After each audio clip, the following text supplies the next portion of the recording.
Our next reader and last reader for the night is Reginald Gibbons. He is the author of 9 books of poems, most recently Creatures of a Day, which was a finalist for the National Book Award, and Slow Trains Overhead, Chicago Poems and Stories. His novel Sweetbitter is set in Texas in the early years of the 20th century. He has also published translations of Spanish and Mexican poetry and of Sophocles, Antigone, and Euripides' Bacchae. His newest book is How Poems Think, a book for poets and readers of poetry, which Rosanna Warren calls a hymn of praise to the spellcasting powers of patterned language. Please welcome Reginald Gibbons.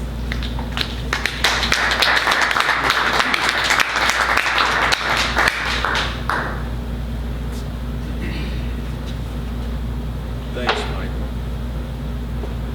Thank you for that reading.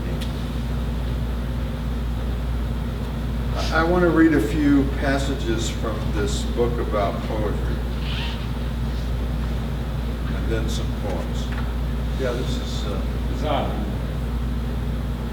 don't want to shine it in anybody else's eyes. That'll work. Okay.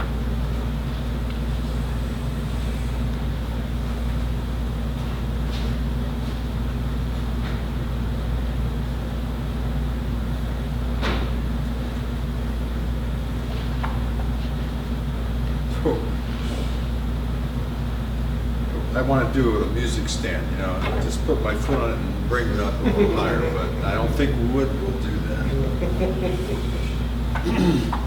Let me see. An inside outing, in the sense of an excursion, might be a way of characterizing the reading of a poem. Putting words on paper or projecting them audibly into the air is an outing of what is inside the poet.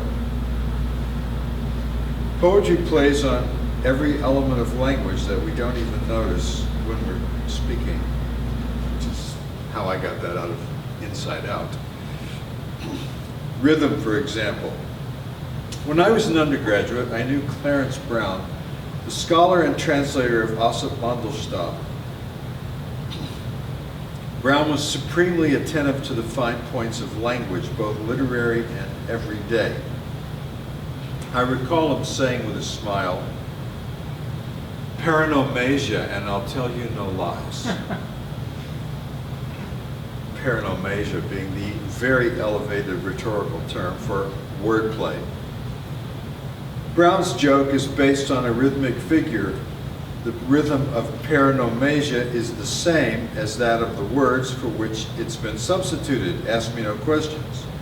Paranomasia is no verb, but it does have the word no inside it.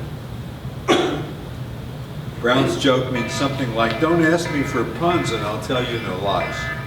Or, "I'll give you no puns and thus will tell you no lies." It creates two thoughts at once. The rhythmic pun on paranomasia, instead of a phonetic pun, the usual sort, requires us to think of and substitute not the similar sounding words on which a pun plays, but instead the rhythm of the words we have to recall from the full commonplace saying that's completed by, quote, "and I'll tell you no lies." The joke, by the rhythmic device, leaps past the phonetic resemblance that punning uses. Okay, I guess that was a little elaborate, but paranomasia, and I will tell you no lies. Here's another passage. In the kitchen, when I take cumin from among the little jars of herbs and spices, or pour something through a sieve, I'm also unwittingly sustaining words older than I can imagine, words that originated in languages that no longer exist and were spoken from the Mediterranean to India. The most ancient version of the word cumin was not very different in form and sound from our word, and the same is true of some other modern words such as English cow and breast, and both halves of agriculture. To cook with cumin is to savor a very ancient human taste. More amazing, I think, is that to use such very old words is also to bring into speech and poetry, although not often into our awareness, the antiquity from which they came. I might also have made in a different life a little charm to ward off this or that, with cumin seeds in it, perhaps, or other aromatics. The spell I might have chanted while holding my little cumin seed sack would have been a kind of verbal apotropaic amulet. By saying it or thinking it, I can feel like I'm pushing away the apo part of this ancient Greek word, a disturbing or dispiriting thought, the visitation in my mind of an unwanted figure or some danger or illness. I'm fascinated by the antiquity of poetry, or rather of poetic thinking, and I marveled at how many of your poems that you happen to choose tonight went way back, way back. It's that Calabria part of you. I don't mean allusions to ancient poetry, though I will mention some in the book in passing. I mean the present day practices of devices and structures of poetic thinking that were used long ago. Not used today as ornament or illusion, as in architecture, let's say, or painting, but as the core elements in our contemporary practice of poetry.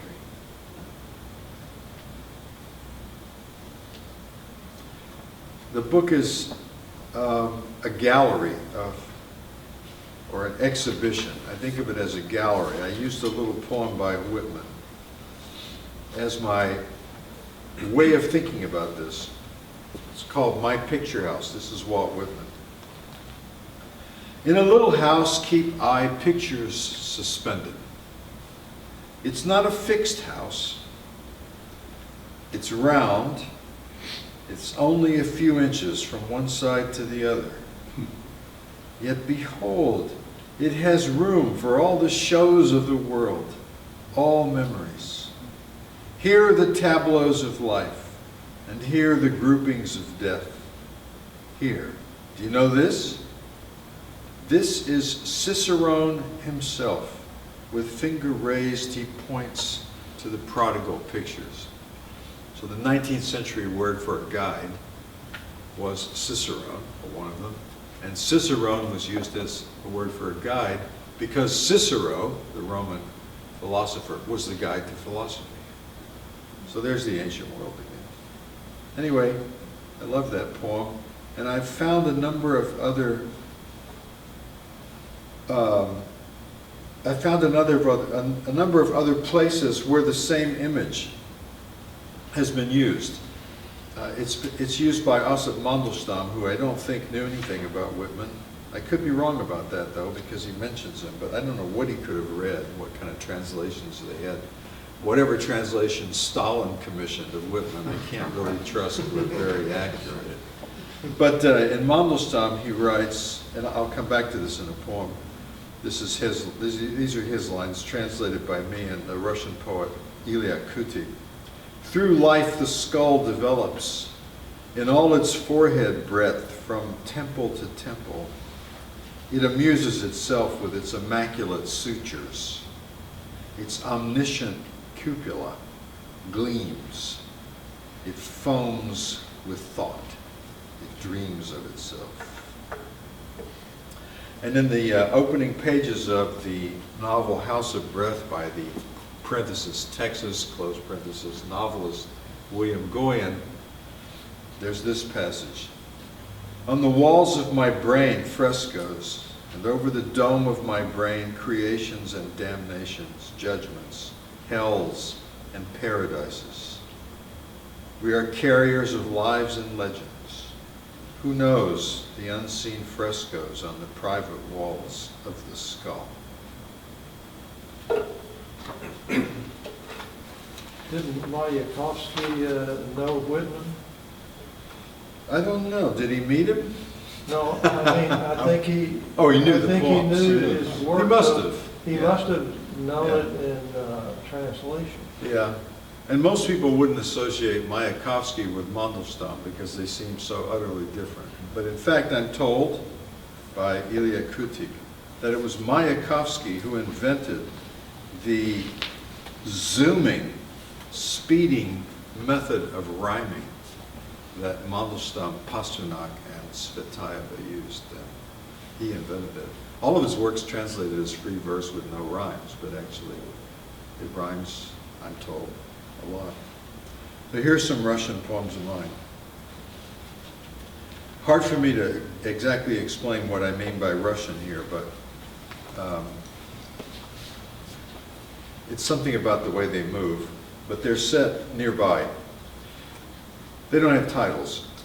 In the rainy subtropics of my childhood, horse latitudes of dreams, of handmade wishes, I would try to imagine snowfields that failed to become real as I lay in my sweaty bed after we'd all been outside late among the invisible heat giants trampling the unbreathable dusk.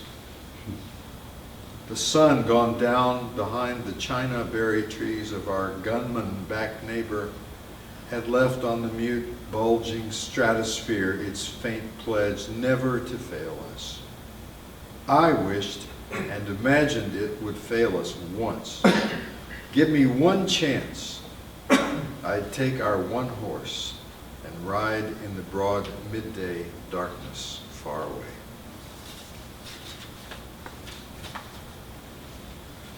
I remember that our hell-hot pear tree, so southerly, held with a negative theology, took up that logic, so logy with summer logos that it bore small fruit which refused to ripen.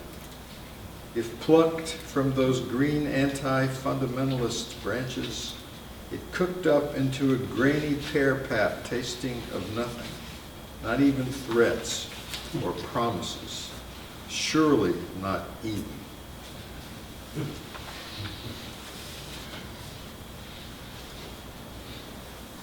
Gods never were, and July's no temple. Only the Greeks thought of muses.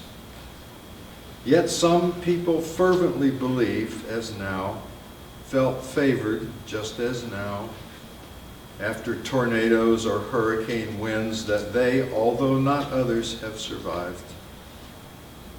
July light in the whole sky is holy, nevertheless so, somehow.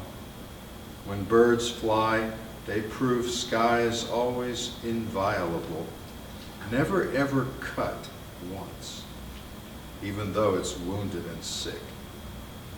The word holy resounds still. It tried to be a verb but could not. It reverberates from beyond disturbed horizons where it still means something good.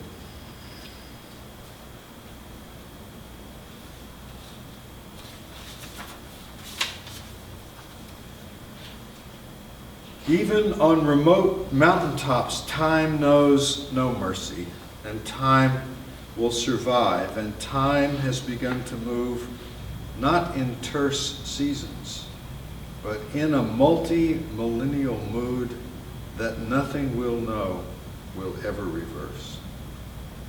Sleeping might seem best, but in our dreams we may still fear that now we should establish a funeral home for deceased species.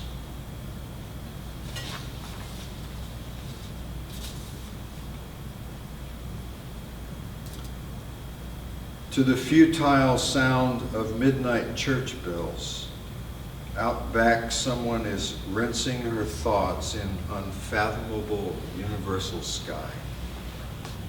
A cold, faint glowing.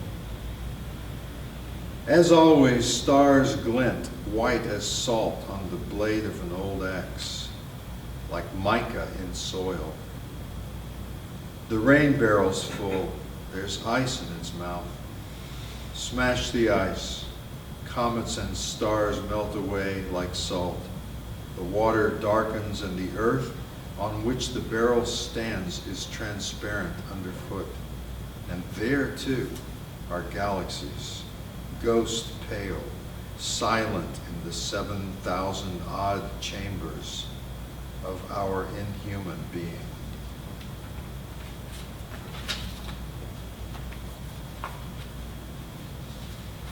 More from the same group.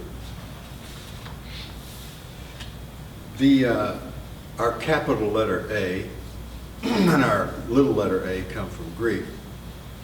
The alpha, that's what they look like pretty much now. And the Greek A, both the big one and the little one, came from an alphabet adapted from what's now the easternmost coast of the Mediterranean, Palestine, Old Canaan, Phoenicia.